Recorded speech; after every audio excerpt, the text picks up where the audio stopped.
Welcome to This Week in the NFL Week 3 edition. Get ready for some garbage. That is the sound that the Dolphins made when they lost 31-21 to the Buffalo Bills, therefore extending their losing streak to 3 and becoming a good contender for the first overall pick. Oh, and this time I actually did mean to leave absolute radio silence there. The soundboard wasn't broken. It's just that Dolphins fans are so numb to the pain that they can't say anything anymore. Unfortunately, I have a confession to make. The Packers Commander segment was missing because I forgot to put it in. No wonder people don't want to watch this crap anymore. It's so low quality now I'm forgetting segments. In that segment, I probably would have said something like, are the Packers world beaters or are the Commanders just bad now? I'm going to say it's a combination of both and leave it there. Well, at least now I can reuse that segment, and hey, the Browns finally scored something.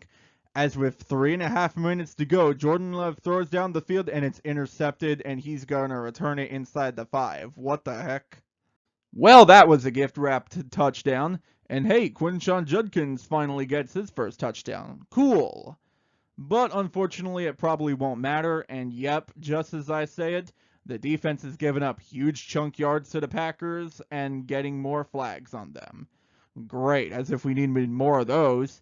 Now we're going to see the Packers win it on a walk-off field goal, and the kick is blocked. Are you serious? What is happening?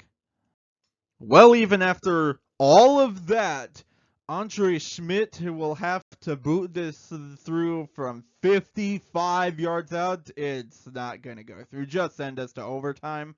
Oh my gosh, she put it through perfectly, and the Browns win the game. Wow. I guess the Packers aren't as unbeatable as I previously thought they were. Maybe I didn't have to use that segment after all. Well, Colts fans, you will unfortunately have to learn what a punt is this week. So sad. Fortunately, though, you won't have to learn what a loss is this week, as the Titans are now easier to beat than eggs this year. Hard to believe that 4 years ago, the Titans had the number 1 seed in the entire AFC. Life comes at you fast. I see that the Eagles decided to take a page from the Chiefs' playbook this year, deciding to play down to their competition this year before rattling off a bunch of points in a row and winning in dramatic fashion. This week, a blocked field goal return for a touchdown. Jeez, how many times is that going to happen this week? It turns out it's going to happen 3 times this week, as the Jets also blocked a field goal from the Buccaneers and returned it for a touchdown, capping off a dramatic 17-point rally. Unfortunately, they left too much time on the clock, and Baker Mayfield did Baker Mayfield things as the Buccaneers improved to 3-0. My goodness, talk about the most dramatic team in the NFL. Only the Atlanta Falcons, man. Only the Atlanta Falcons can get shut out in today's NFL when the touchback takes you to the 35-yard line. Truly impressive stuff. I know the Panthers are supposed to play better this season, but come on, you're practically giving them reasons to gloat. Brian Thomas Jr. is a very lucky individual who benefited from this Jaguars win. Early on, he was getting booed for a multi-drop performance, which greatly frustrated him. But sins can be forgiven, and he later made a big 46-yard catch that led to the game-winning touchdown. As for Houston, well, we have a problem. A Texan-sized problem, at that.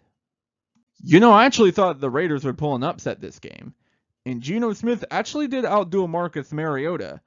Too bad that the Raiders don't have a defense that's worth a crap, or else this would have been one of the funniest upsets of all time. Now, let's not get any idea that's too crazy, like Marcus Mariota should be the starter and quarterback for the Washington Commanders, okay? Well, Cincinnati, it's time to face reality. You need Joe Burrow back and fast. Unfortunately, he's already sidelined for what looks like 3 months. So you might be finished. And you had such a good opening start, too. And it's all gonna go to waste because Joe Burrow got injured. Like I said, I don't make fun of injuries. This is not your father's Steelers-Patriots matchup. A Steelers-Patriots matchup back in the day was a marquee matchup. A Steelers-Patriots matchup now is pretty much just who can suck the least. Congratulations, Steelers, that's you today. Take the win and run. Oof, that's the first time we've truly gotten blown out for the season. At least it happened early on, so we don't have any false hope down the line. Now I'm just hoping we can be more competitive than this against our next opponent. Especially from you, special teams. Like, that was just an awful performance. The Bears might have it bad this season, or they might have it good. But there's one thing they won't regret. Their firing of Matt Eberflus. Did you see how much they diced up his defense? Now, if only they could do that every week, and that would be great. But at least for 1 week, they've silenced the doubters. Hello, hello, new favorites of the AFC West. The Chargers managed to go 3-0 over their first 3 weeks, all against AFC West divisional opponents, while each of them went 1-2 over the same time frame. Maybe the Chargers will actually win the AFC West. But then again, considering their habit of chargering, I'm not super sold on them. But this is a new Chargers unit, so I'm still kind of torn on them. Oh man, we could have had a game-winning safety. But no, we have to have a walk-off field goal instead. Whatever, the safety was lame anyway. It was a penalty in the end zone. Blah. But anyway, the Niners are now 3-0 and leading the NFC West.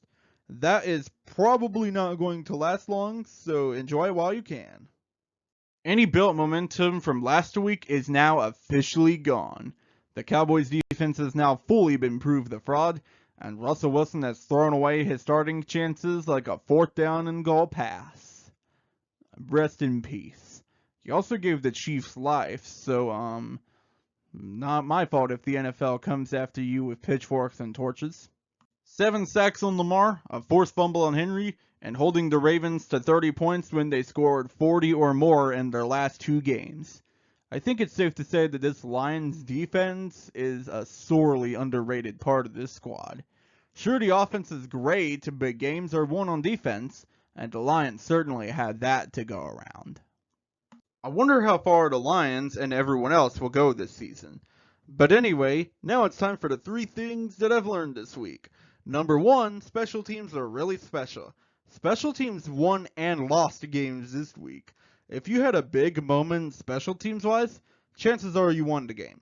Unless if you're the Jets, but then again, nothing goes the Jets' way. Number 2, backup quarterbacks are really good, unless of course you're Jake Browning, which in that case, rest in peace. Backup quarterbacks like Wentz, Mariota, and even Big Mac Jones of all people put up some decent numbers this week. The only team who didn't get backup quarterback played that was good was the Bengals, and they actually needed it. So sad. And number 3, nobody is a clear favorite yet for the Super Bowl. The only teams that have truly impressed me so far this season are the Colts and the Chargers. And if you fully expect them to compete for the Super Bowl, I will laugh in your face. So, yeah, no one has emerged as a true winner yet. Well, that is it. Thanks for watching, guys. Be sure to like, subscribe, comment, share, ring the bell, and don't forget about John 3:16. And I'll see you next time. James chapter 3, verses 13 through 18. If you are wise and understand God's ways, prove it by living an honorable life, doing good works with the humility that comes from wisdom. But if you are bitterly jealous and there is selfish ambition in your heart, don't cover up the truth with boasting and lying. For jealousy and selfishness are not God's kind of wisdom. Such things are earthly, unspiritual, and demonic. For whether there is jealousy and selfish ambition, there you will find disorder and evil of every kind. But the wisdom from above is first of all pure. It is also peace-loving, gentle at all times, and willing to yield to others. It is full of mercy and the fruit of good deeds. It shows no favoritism and is always sincere. And those who are peacemakers will plant seeds of peace and reap a harvest of righteousness.